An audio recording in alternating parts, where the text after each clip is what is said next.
Community online, so it's such a blessing. Yeah, we have a great guest tonight. Do you want to start off with a prayer? Sure, I'd love to. Thanks. So please join me. In the name of the Father, Son, Holy Spirit, amen. God our Father, we thank you and praise you for the gift of another day and for drawing us together as a parish community through live stream. We pray that you continue to give us peace and joy in this Easter season, trusting you and proclaiming you are risen, that you are Lord indeed. We pray for our speaker tonight, and just thanking you, Lord, for all those who are serving those that are sick, especially those that are dying. Just pray for strength and blessing upon them and their family. Amen. Amen. Thank you. Well, as I said, we have a great speaker tonight, Dr. Felipe Pedroso. And if you watched the Instagram, you saw a little bit of a clip, and I mentioned there that this is a family that's been in the parish for a long time. And great story. Felipe's dad comes to daily mass, and Carolina's father, Carolina's his fiance, came to the daily mass, and the two dads met and set their kids up. No, oh my gosh, it worked? It worked. Great, two great families coming together, and don't give anyone ideas though. Don't give anyone ideas, you never know. Yeah, so he, well, you know, they were supposed to get married April 25th. Oh, wow. And with this whole COVID thing, they had to move it to July 18th. So we're looking forward to that July 18th wedding. Very exciting. But Dr. Felipe Pedroso, he's a very smart, as I mentioned to everyone last week, he's a parishioner, he's one of us. And he's up in Baltimore, he's finishing up. He'll be back in Miami in July. And very smart, good guy, practices faith, loves the Lord. And so we're looking forward to speaking with him tonight. So. Excellent, he sounds amazing. So Yeah. This will be great. And at some point I'll have to get that story of the setup. So maybe not tonight, but another story for another time with him and Carolina. So that's awesome. Yeah, and when I sent you the picture, you had said, you had said something to me. Well, when Father sent the picture for the flyer of Felipe, I looked at this guy and I was like, I know him. Like, how do I know him? And why do I know him? But I was like, he's not, I don't know how I would have run into him. And then I thought about it again today and I was like, oh, because of his brother. Like, I met his brother. Oh my gosh, they look alike.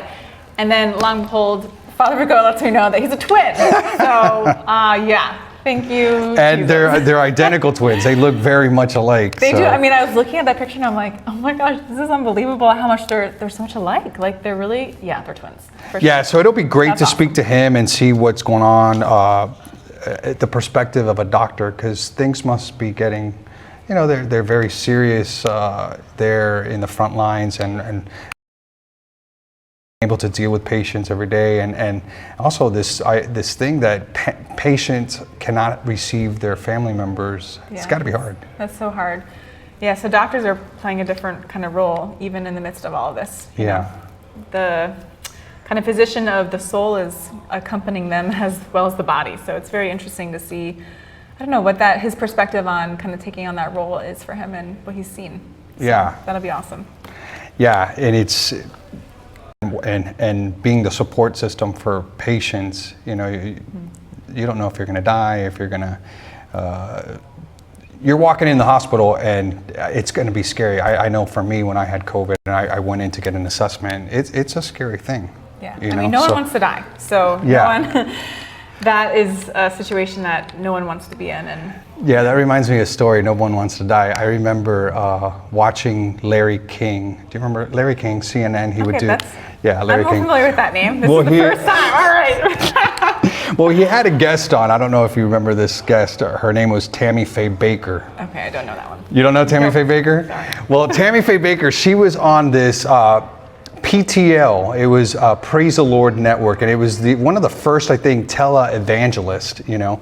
And she would come on, and she was super dramatic, and she would sing these songs, and she would cry, I think, at every show. Lots of makeup, huge personality.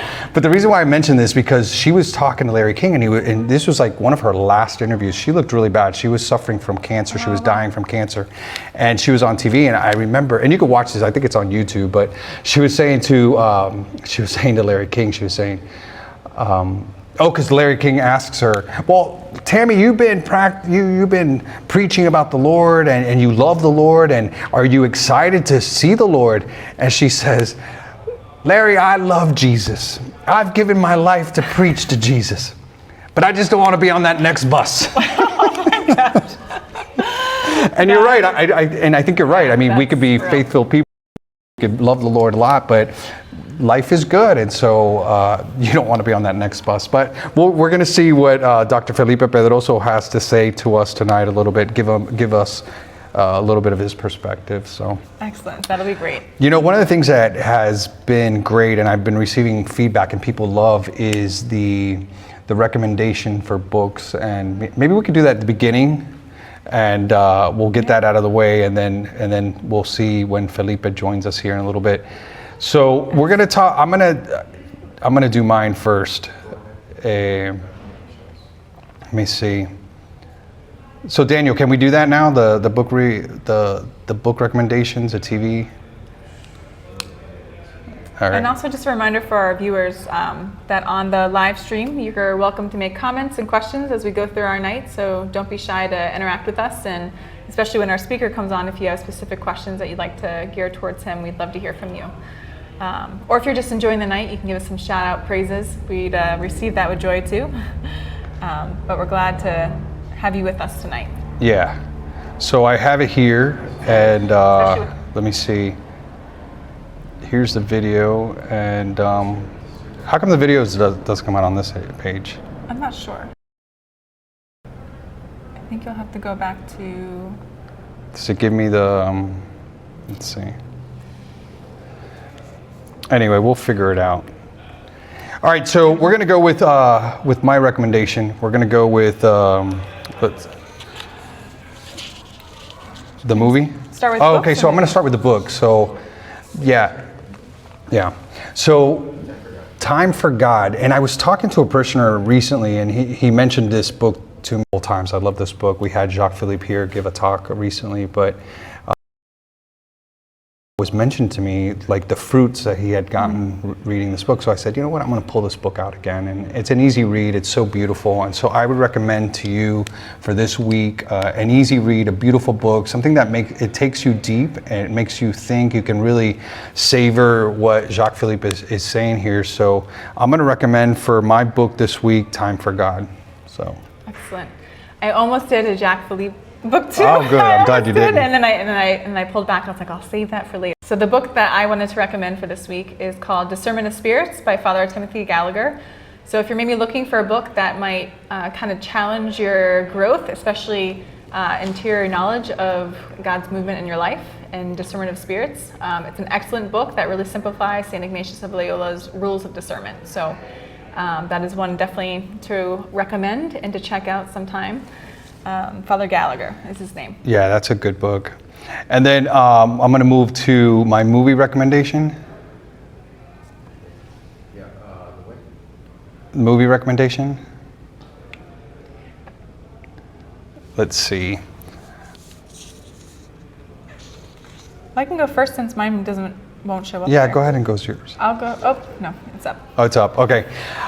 I am going to recommend The Way. And I don't know if you've seen this. Some people have seen it.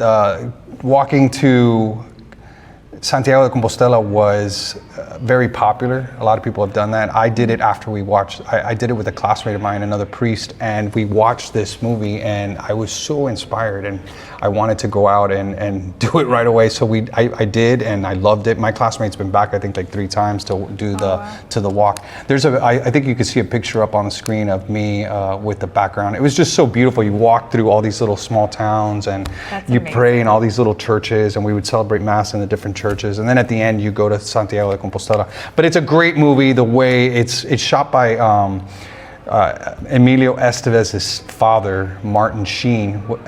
And so it's a really good movie. I would recommend it to you. So find it on Amazon or on demand or something, but The Way. 2 thumbs up for that movie too. I've seen it. You've seen it? It's a then good after movie. that, I was like, when am I going to get the chance to go? Because I would definitely want to do that walk at some point. So Okay. That's awesome. And then my movie recommendation for this week, I have 2. One is The Restless Heart on the life of St. Augustine. So I was thinking if maybe you're bored, this might be a movie to inspire you about our patron saint, to know more about him and his life. Again, it's a non-cheesy Christian film, which is awesome. But those are hard to find sometimes. It's true, it's true. So The Restless Heart on St. Augustine, and I believe that's on forum.org. So if you're on the forum website, Yeah. I'm pretty sure it's on there. And then the other one, which is a secular movie, it's old school. It's called The Truman Show. And that movie I find is if you look at it through the lens of conversion, of what happens when you really give your life to Christ and kind of realizing that things aren't as they appear around you. So maybe you watched it a long time ago. It would be a cool one to kind of bring out, dust off, and watch with the new perspective of conversion. So The Truman Show, that would be my other recommendation. You know, that's funny because I've seen that movie and I didn't think of it that way. So maybe I'll watch it and to look at that. And then finally, my TV series for this week is, I think, something that most people have seen, and it's called Fixer Upper. Have you seen it with Joanne and Chip Gaines? Mm-hmm. It's such a great family. They, I don't know if they're Catholic, but they got a lot of kids and they believe in having kids.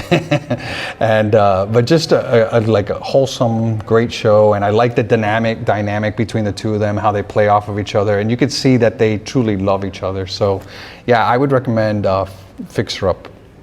Awesome. And my TV show would just be a recommendation that you probably have already seen. I don't know who has not seen it, but it's Chopped on the Food Network. So that little friendly competition, as you know from my last week's recommendation about basketball, this one is a good one to follow up with. But my recommendation is to watch it and then to try to do something like that at home. So you got all the time. You probably got some weird stuff going on in the cabinet that you can pull out and make a really fun chopped night with your family. So little friendly competition and encouragement. So on the Food Network. So that little friendly competition. We're on all sorts of issues tonight. Things are going off all over the place. Yeah, so we have a lot going on tonight. I think we have Dr. Pedroso on already. And one of the things I want to talk about after we meet with Dr. Pedroso, I want to talk a little bit about some of the things that are going on. There's a series that I want to start, and then we'll talk about Saturday. So remind me about that, and then maybe just some of the things that are going on with reopening for the church. I had a meeting with the Archbishop today with some of the deans of the diocese, and we're coming together. He's getting ready. He's giving us directives and guidelines and what that's going to look like in the coming days. And so I'll give you some news about that towards the end of the program. So I think if we can bring on Dr. Felipe Pedroso, it would be great. There he is. How are you? Hey guys, how we doing? Everything good? Thanks for having me on. It's good to see you. Good at work currently, so same here.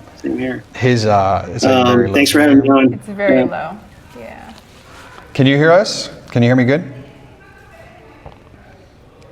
Can you guys hear Excellent. me? Okay, wonderful. So tell us a little bit about Dr. Felipe Pedroso, a little bit about your background and how did you get to Baltimore, and a little bit about what you're doing right now. And make sure you let them know that you are a twin, and I'm not crazy, but I met your brother, which is why I was like, oh, I know that.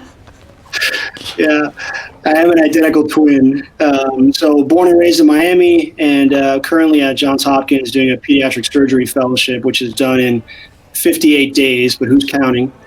I did my medical school in Georgetown in DC, and then ended up spending some time in pediatrics, but did surgery at Columbia in New York City, and then spent a year doing a master's in public health, which is kind of helpful for this discussion tonight.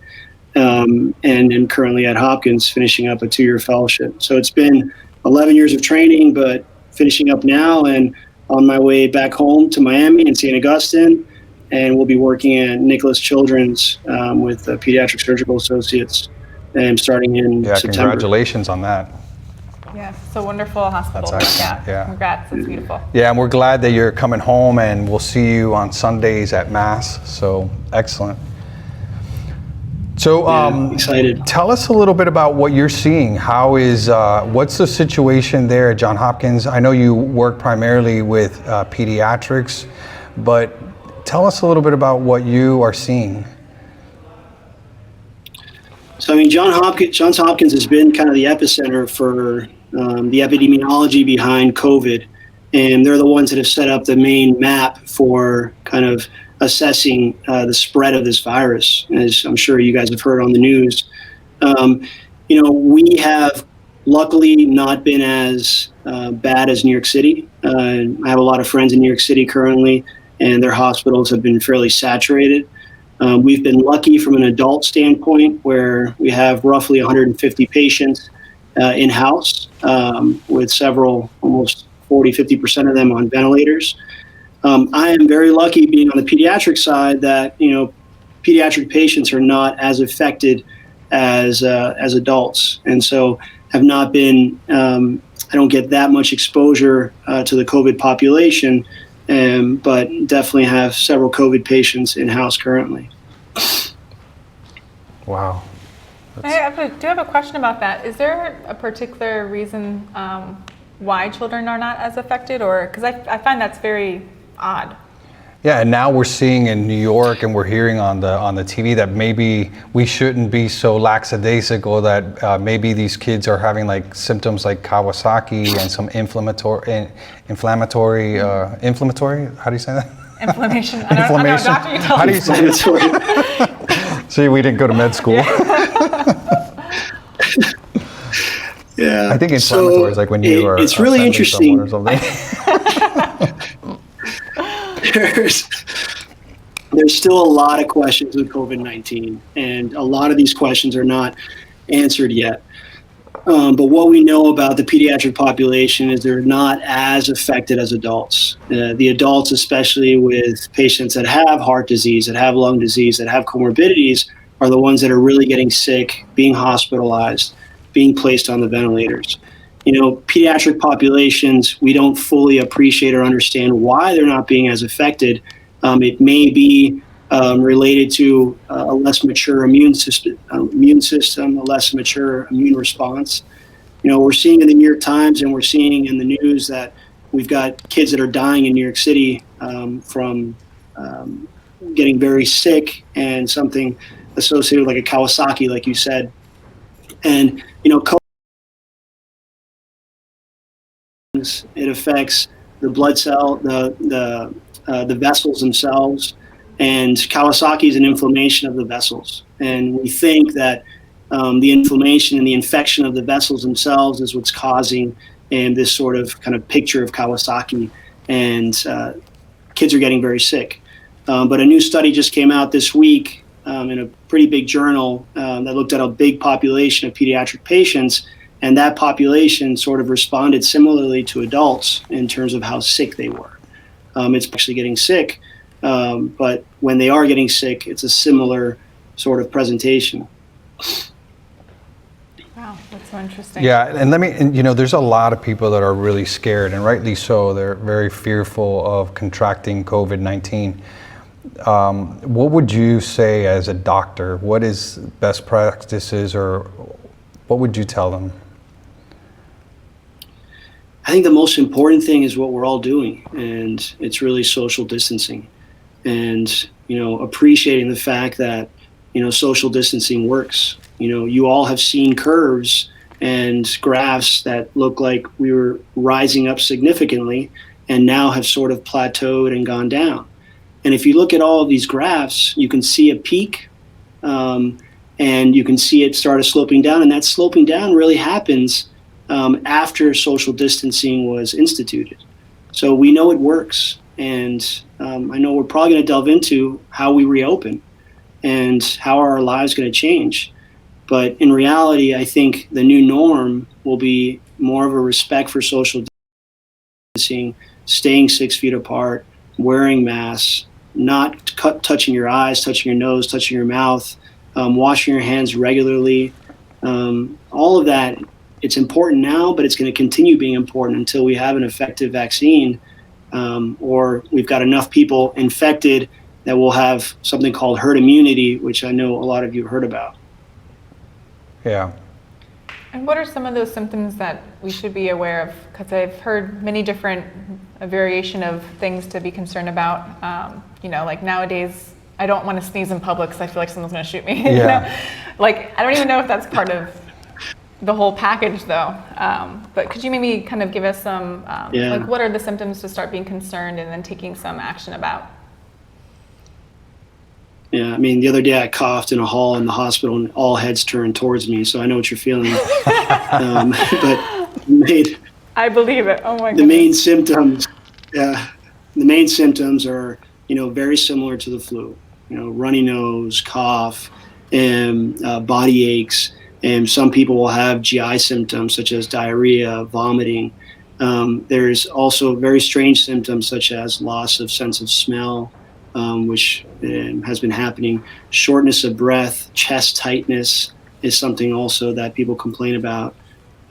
Fatigue, difficulty walking longer distances because you're short of breath. Those sorts of symptoms. And what is your opinion on some of the treatments that we're hearing about on TV? A lot of people are talking about it. There's a lot of controversy, like the hydrochloroquine, the Z-Pack. But what is your opinion on some of these medicines that they're trying to do? So, Father Virgo, like I mentioned before, I am not an infectious disease doctor. I am a pediatric surgeon, but you got me to delve into a little bit of the literature regarding treatment strategies, and there's a lot of new literature out there. And you ask about hydroxychloroquine, chloroquine, azithromycin, which is a Z-Pack, which everyone is familiar with.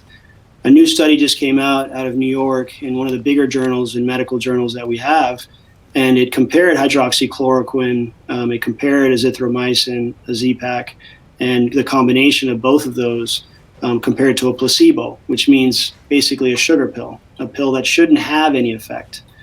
And really, these preliminary studies that are not randomized controlled trials with the best methods possible are showing that there's really not much of an effect that hydroxychloroquine and azithromycin offer. And we don't have true effective strategies yet. We have one medication called remdesivir, which a new study just came out, and preliminary data shows that the time to recovery significantly improves from 11 days to 15 days as compared to placebo, which is a 30% reduction in the time to recovery.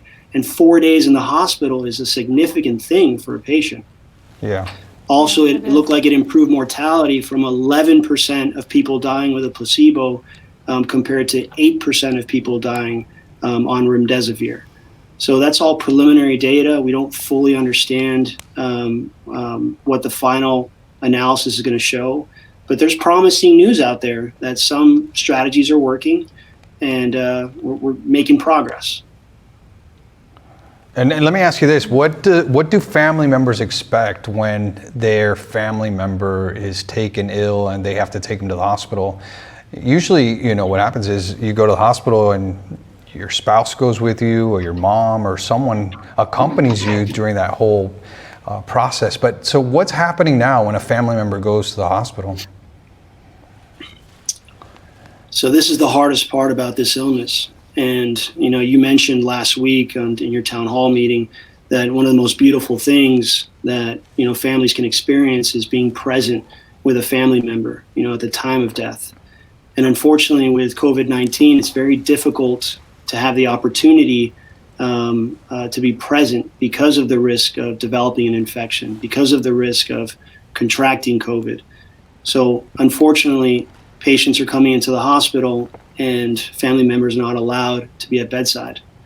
And in very rare circumstances, are we allowing family members to be at bedside.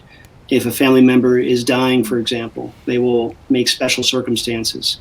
For pediatrics in general, we have gone to a system where only one person is allowed in the room with the child.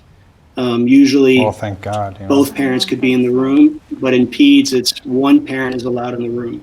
If a child is dying, then they will make exceptions, but they will make sure that everyone is wearing appropriate attire, just like you wore last week when you went to the hospital, which involves a gown, a mask, a face mask, gloves, Purelling, both your hands.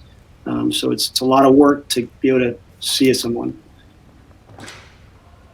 And what are some of the conversations people should be having, like directives, and they should be having those conversations, right? If a person is going to the hospital, as scary as that is, but they should be having those conversations, don't you think? Yeah, this is probably the most important time to be having those conversations, because when a family member is in the hospital alone, advanced directives, meaning decisions about their desires for care, should be made early. We just had a family member that passed away in the hospital, and a lot of people rushed in the room when they had lost his pulse, and at that moment an advanced directive wasn't available. And it was a difficult emotional decision to have. And we shouldn't be having emotional decisions at that time. We should be having pre-prepared decisions so that we can make the best decision for a patient, a best decision for the family, a joint decision. Yeah, and I'm going to be the priest to marry them, to witness their marriage. And I'm so excited for you and Carolina, July 18th. But I want to ask you, because as a doctor of faith, you practice your faith. When you're in town, you're here every Sunday with your family, with the Fosters. And has this affected your faith, or how do you use your faith in this? This is an interesting time, difficult, unprecedented. So how does your faith come into your job now in a different way, probably than you've ever even experienced? Yeah, my faith has been a part of my profession on a daily basis. From the first day that I became a physician or had a desire to become a physician, my faith was there. It's sort of, what you do is a love of service. And I think as a physician, I have a similar kind of service-directed profession as well. I worked with a physician that kind of taught me what it was like to be present for a patient.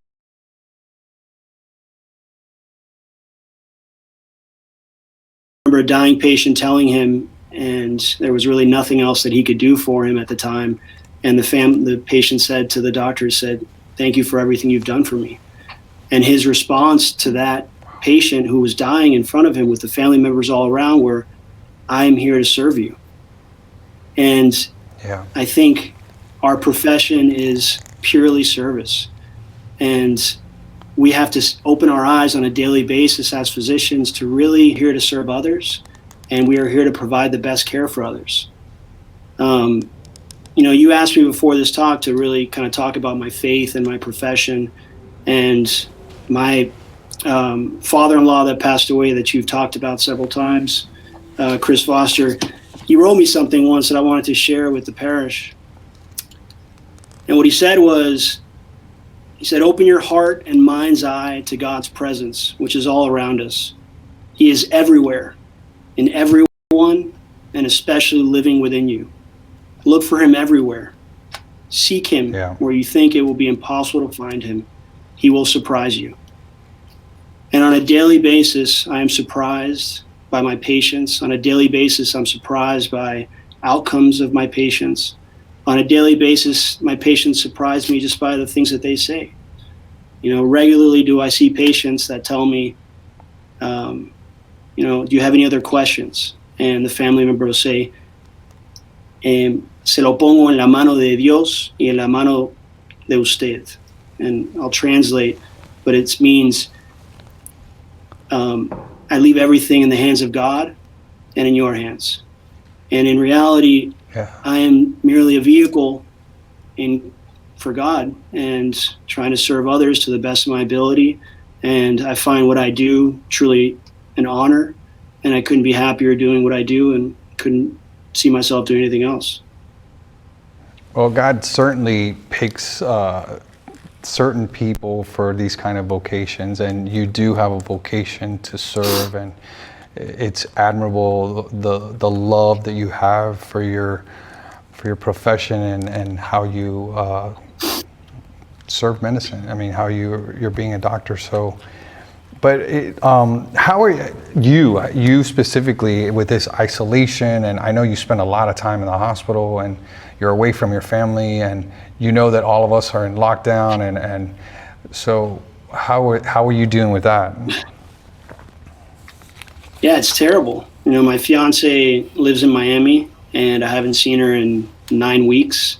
I'm having to separate myself from her. I'm not able to see my family. I basically go to work and come back home, go to work and come back home. So I try and stay out of the community as much as possible so that I don't get infected and I don't pass that on to my patients. You know, walking around the hospital, we're constantly wearing masks. We have all access to hand washing and Purell on every single corner of the hospital. So we're constantly washing our hands. You know, it's been difficult, the separation, as it is for everybody. For me, I think the hardest part is not being able to see my fiance and not being able to spend time with my family. Yeah. And what would you recommend, and you touched on this a little bit now, but you know, a lot of people are saying, well, how do I minimize the risk of exposure? Now that we're about to reopen our churches on a very small scale, we're going to be blocking off pews and we're going to see how many people fit in the church and social distancing. But a lot of people are asking that question, how do I minimize that risk of exposure? What do you think about that? You know, things are going to open up. Miami just decided that next week they're going to do 50% in restaurants and sort of kind of do a soft opening for Miami. And I think we all are going to see this as, you know, as progress. But in reality, I think everyone needs to appreciate that, you know, yes, it is progress moving forward, but we as a community, not just only to protect ourselves, but to protect everybody around us, need to practice social distancing. Social distancing, meaning always wearing a mask in the community, washing your hands regularly, and not touching your face, not touching your mouth, not touching your nose, not touching your eyes, and really being respectful, not just of your space, but everyone else's space. If you're going to sneeze, you know, cover your mouth, even if you're wearing a mask. You know, I think really a church opening and us finally making it back to church is going to be a unique experience because it's going to be foreign to us all. But I think at that point in time, to protect all of us, we really have to be cognizant of social distancing. And we all know what it entails, but we have to really work at it. You know, there was a study that just came out in Washington where there was a choir practice, and the choir practice involved 122 people. And there was one individual that was symptomatic and was COVID positive, and the infectious rate was something like 87%. So, you know, we all have to wear masks. We all have to cover our mouths. We all have to be respectful of social distancing, not just for our own protection, but for the protection of the community. And are you seeing that parents are taking their kids to the doctor? Because some people are saying, stay away from hospitals, stay away from clinics, stay away from doctor's office.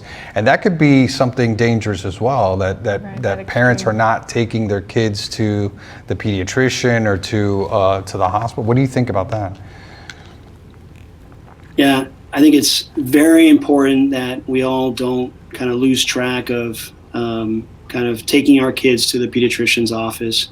And there's a lot of the American Academy of Pediatrics has actually been writing about, you know, a lot of children missing their vaccination schedules. And vaccines are what are necessary to prevent pandemics like this. You know, we talk about this herd immunity, and basically what herd immunity means is, for example, they're quoting 70 to 80% of patients of the population needs to have been infected. And have an immune response, which is an antibody response, so that this doesn't propagate, so that it doesn't spread anymore. So roughly 4 out of 5 people will have to be immune, so that if a virus were to kind of them come in contact with the virus will not propagate and they cannot spread it.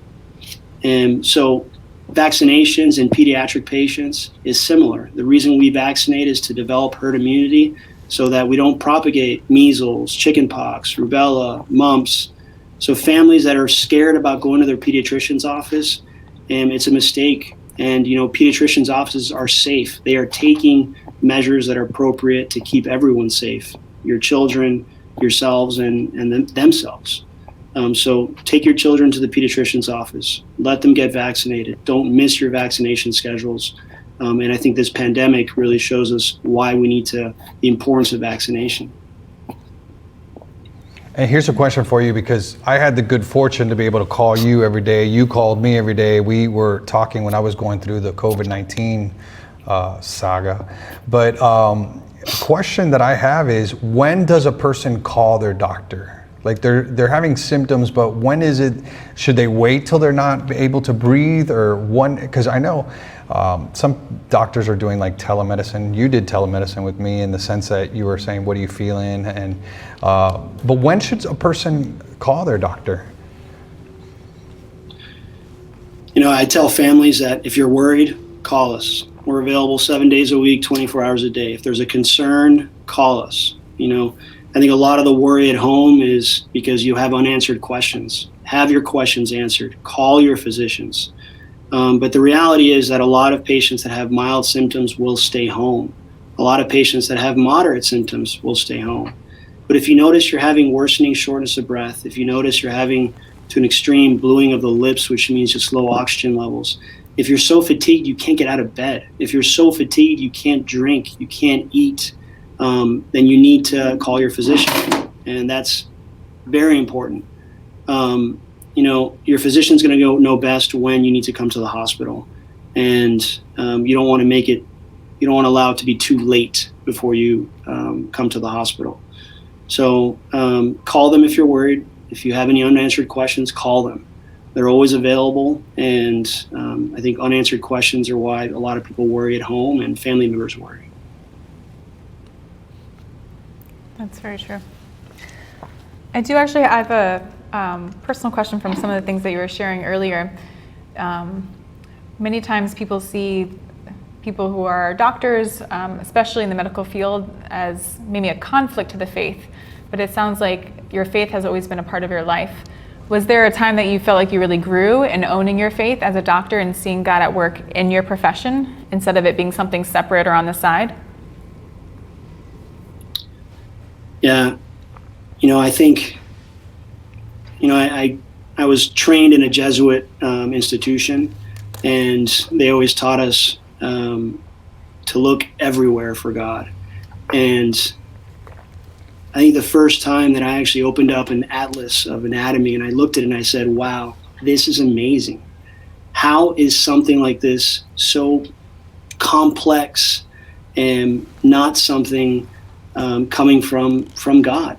God created this. And, every single day that I see a child heal, every single day that I see small little miracles happen in the operating room, at the bedside, and with outcomes, and I see it on a daily basis. And, there are times that you have a bad outcome, and that bad outcome says, why would God do this?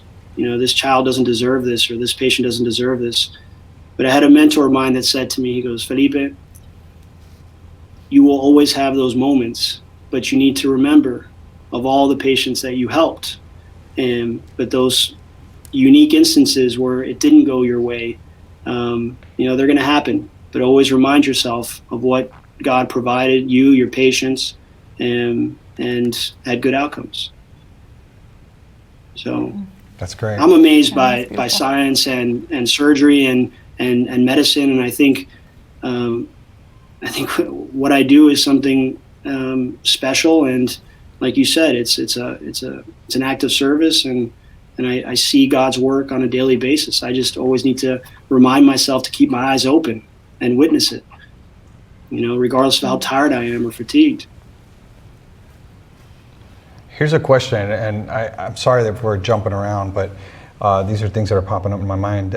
What is your opinion on vaccines? I know you're reading different things. You're probably talking to your colleagues, and they're saying, but some people are saying, yeah, by December we'll have a vaccine. And if that is, that we're going to have a vaccine, is that too quick for doing human trials? And what is your opinion on that?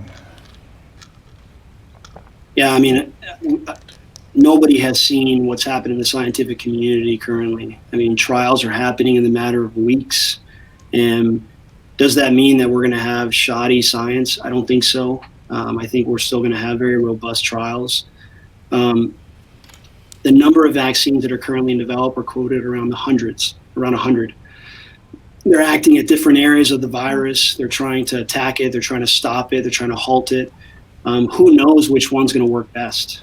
But traditionally, vaccines really take a while to start to be effective. The good news is that we've got plenty of patients to trial vaccines on, and plenty of the population to trial vaccines on to see if they're effective.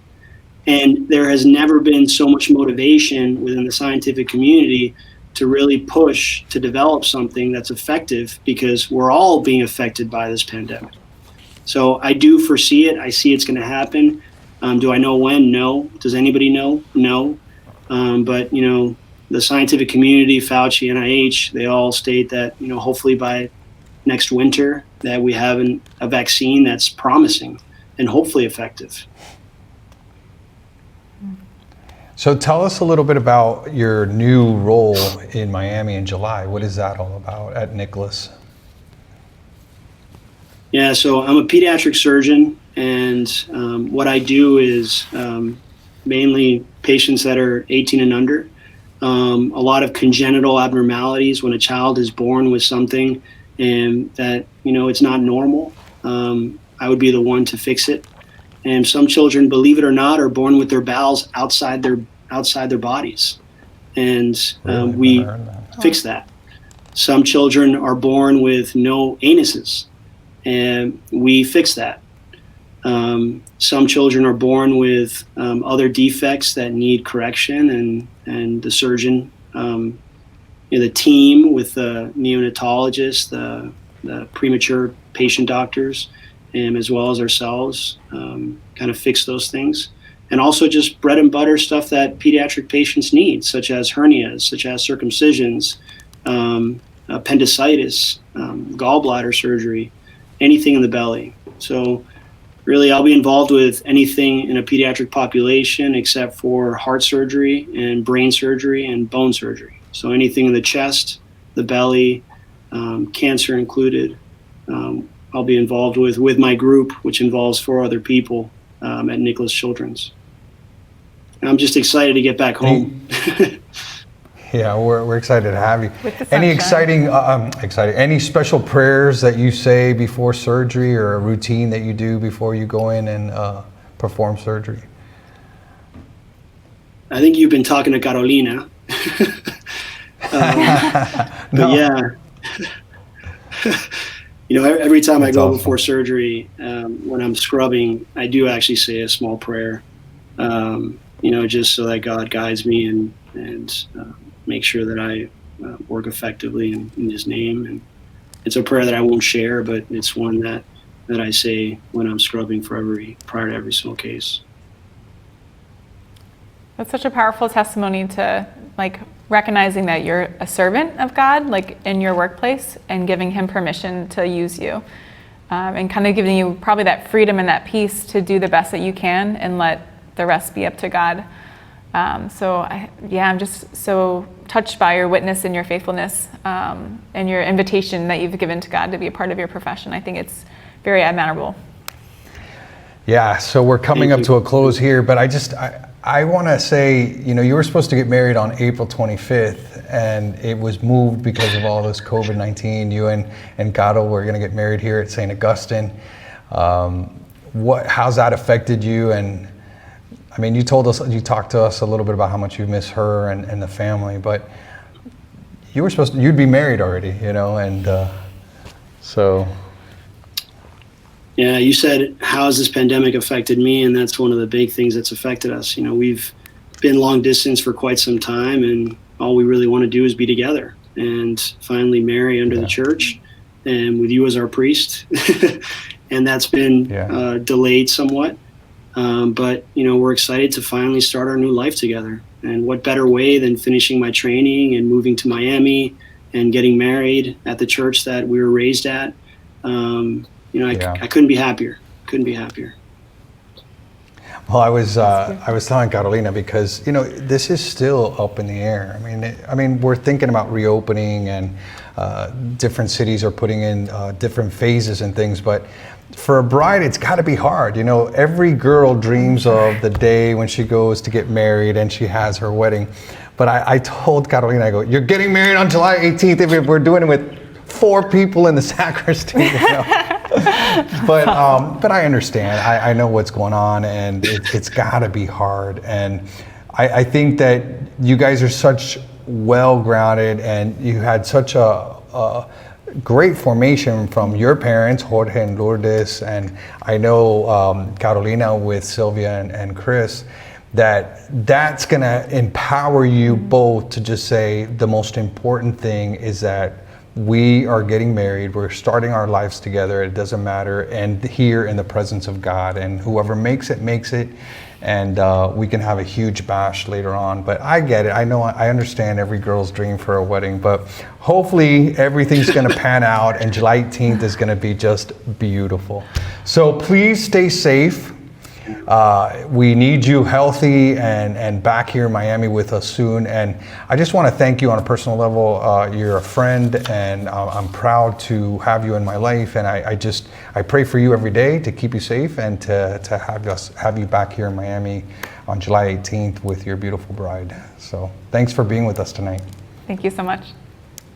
No problem. Thank you guys. I really appreciate the time, and I hope I was able to answer some questions. And God bless. And yeah, it was great. We'll see you soon. All right. Take care. God bless you. Okay. Bye. Powerful witness, That's what it's all about, Michelle. It's all about, it's, you practice your faith, you come to Mass every day, and it's something that I'm trying through my homilies and different talks. It's, how is God calling me to serve? How can, through what I'm doing on a regular basis, through my job, whether you're a doctor or you're the custodian, how do I bring God's love into the workplace or to the people that I meet?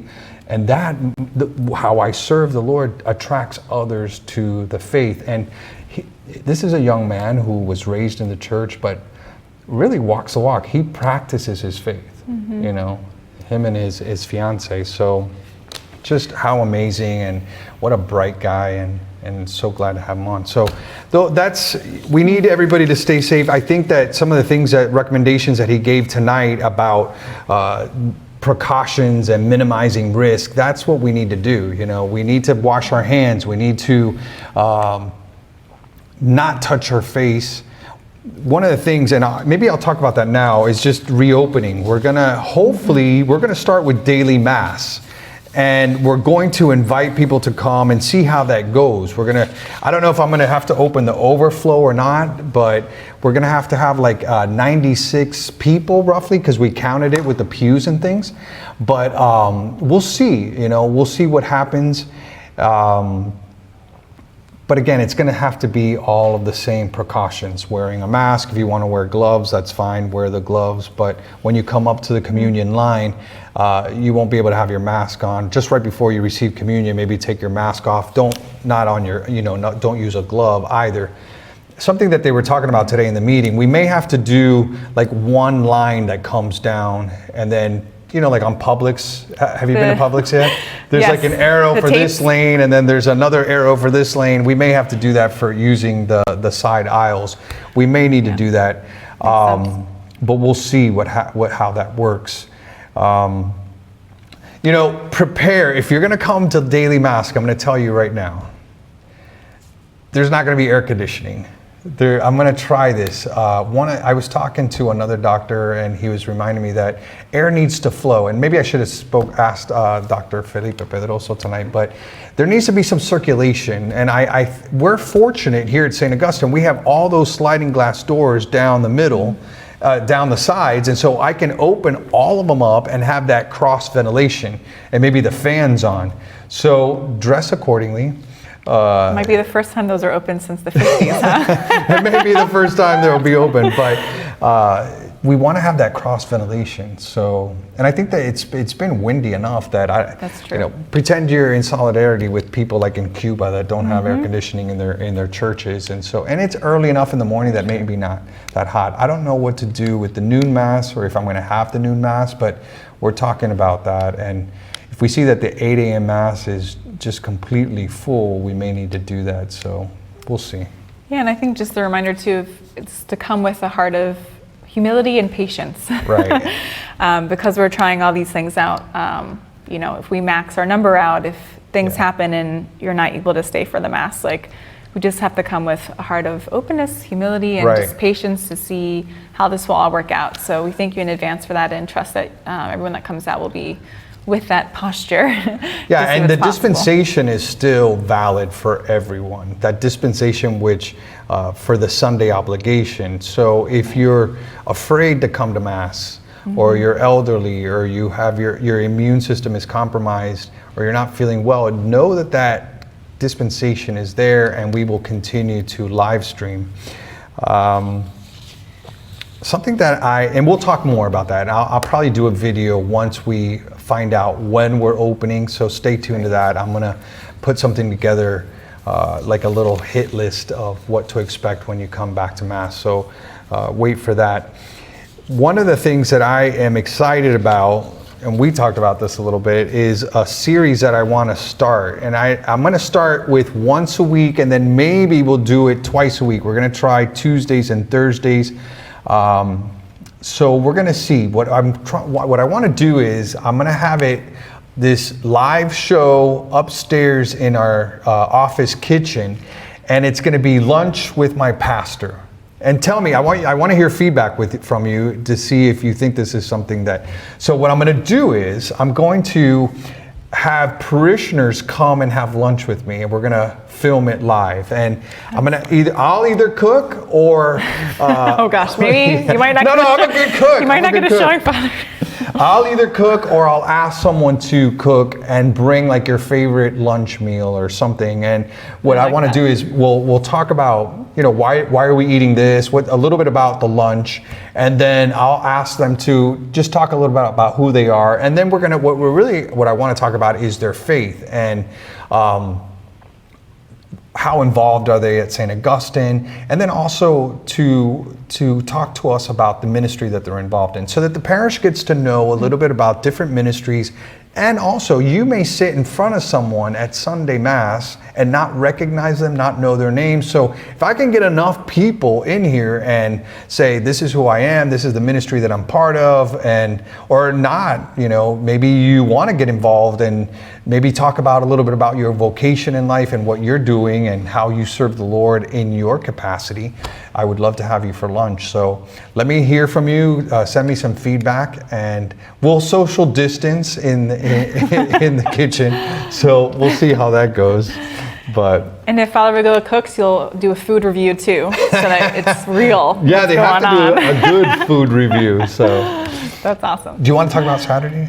Yes, Saturday is very exciting. So again, we're in the month of May, which is honoring Mary as our Blessed Mother. This Saturday, we're having a virtual May crowning of Our Lady. It'll be here in the front of the church, I believe, in the front of the church. In the parking lot. And there'll be an opportunity for us to come together as a parish community and do what we would normally do in May, which is crown Our Lady and honor her and pray a rosary together. So that'll be something special that we get to do and make it beautiful. And then and I would encourage you on Saturday to stop by and come and drive by, it's a brand new statue. We have somebody donate it to us. It's very nice. It's a white concrete, like a yard statue, but very nice. You saw a picture of it. And it's beautiful. And we're going to do the May crowning. So you don't even have to get out of your car. You could just come to the drive here in the parking lot. You'll be able to see how beautiful she is. But maybe bring flowers. We're going to put some vases out or some buckets out, and we'll give you an opportunity to bring some flowers out for Mary. So on Saturday, what time is that going to be at? Saturday at 10 a.m. 10 a.m. So and she'll be out all day, right? Yeah, she'll be there forever. Not forever, but forever now, until we can figure out where to best put her. But I think that during COVID, we're going to have her in the parking lot. People can come out. It's very heavy concrete statues. So I don't think anybody's going to lift her out of here. Yeah, I don't think so either. But we'll put her in the parking lot. So I think it'll be comforting. People can come and see Our Lady, and you don't even have to get out of your car. So we'll see how that works. Awesome. I love it. And then one thing that we're working on, Michelle's working on, and I'm just going to mention it, is we're going to have a story time with Jesus. And we got about 5 minutes, but story time with Jesus. What is that? We want to do like a little series for kids and it's going to be recorded, so you can parents can kind of figure out when's best to sit down and show it to the kids. But our goal is to have someone read them a nice story about Jesus, and then maybe talk to them about that Sunday's gospel. Something relatable, something that they can listen to, and so that when they're sitting on Sunday with you watching the Mass, or when we come to Mass here in the actual physical building, they'll be able to maybe hear some things and put some dots together. And so I'm excited about that. Yeah, do you give any more wonderful. thought about that? I'm excited. I do have some ideas, so we'll see how they I thought you were come cooking out, about that. It'll be a great way to engage our children a little bit more, and also provide them with something to be able to watch that's specific for them to enrich their faith. So stay tuned for more details. And the Homes of Faith Challenge this week is similar to the May crowning that we're doing as a parish on Saturday, but we're encouraging everyone at home, you probably have a statue or an image of Our Lady. And again, it's the month of May, and it's honoring Mary, and it's an opportunity for you to be church at home. And so we're encouraging you to take pictures of crowning Mary at home. So if you want to be inspired by us on Saturday and then do it as a family on Sunday, that'd be awesome.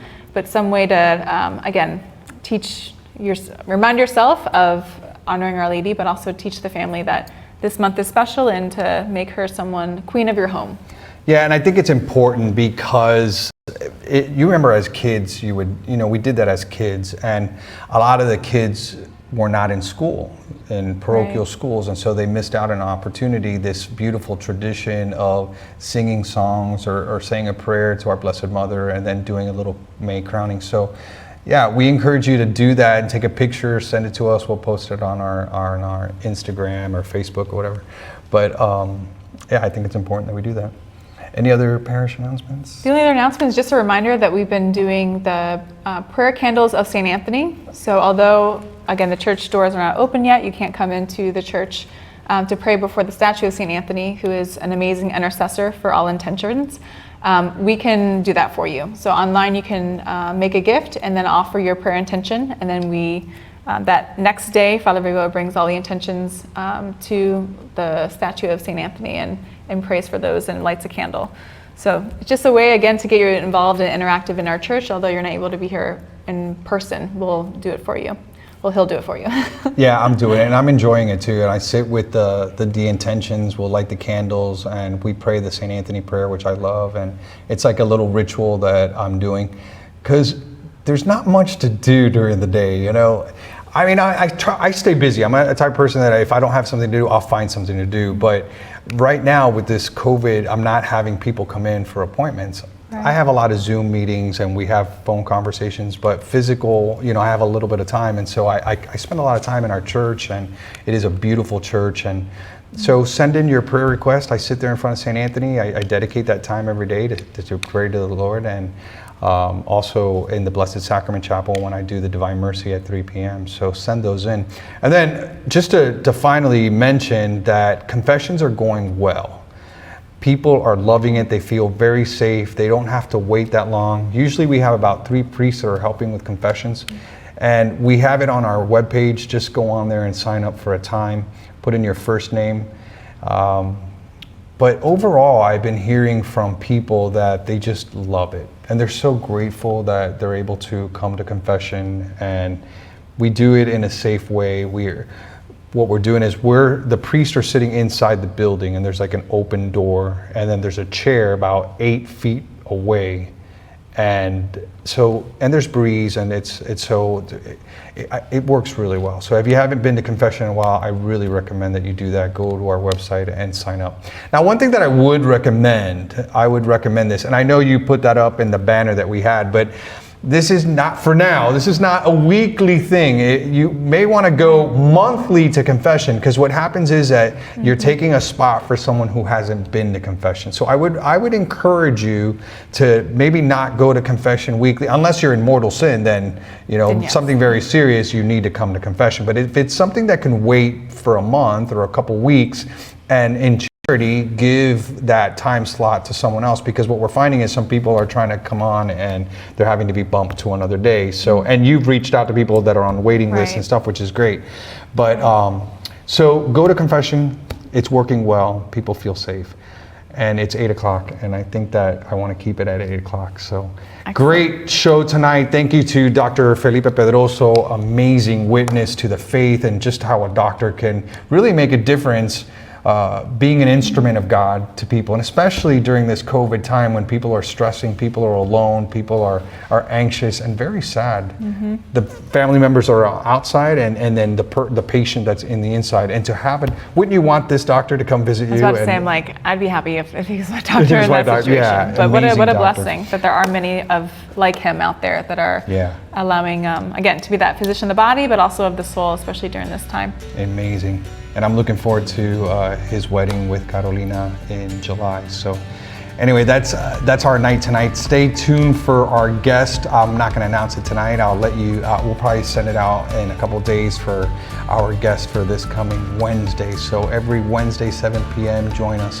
Thank you. Stay connected, stay close to God, and stay safe. Love you. Bye.